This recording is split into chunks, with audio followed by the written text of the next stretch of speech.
మీది డీజిల్ వాహనం అయితే ఇక నుంచి పరిమితంగానే డీజిల్ కొడతారట. అది కూడా రోజుకి ఎంతని మాత్రమే కొడతారు. అయితే ఇక్కడ రోజుకి ఇచ్చిన పరిమితి ఎంత అంటే 200 లీటర్లు డీజిల్ ఒక వాహనానికి రోజుకి మాత్రమే, ఒక వాహనానికి 200 లీటర్లు మాత్రమే కొట్టించుకుంటారట. పరిమితి విధించింది ప్రభుత్వం. పెట్రోల్ బంకుల్లో అంటే బల్క్ వినియోగదారులు ఉంటారు, చాలా బల్క్గా తీసుకెళ్తా ఉంటారు.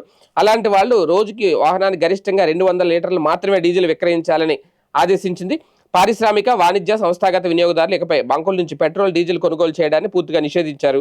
వారు తమ అవసరాల కోసం సొంతంగా ఉన్న కన్జ్యూమర్స్ పంప్స్ ద్వారానే ఇంధనాన్ని సమకూర్చుకోవాల్సి ఉంటుంది అనేది. అంటే ఇవి ఒక రకంగా సాధారణ వ్యక్తులు అంత 200 లీటర్లు కొట్టించుకుంటారా అంటే నాకు తెలిసి అంత ఉండదేమో. కాకపోతే లారీలు వాళ్ళకి కొంచెం ఇబ్బంది పడితే లాంగ్ వెళ్ళే వాళ్ళకి.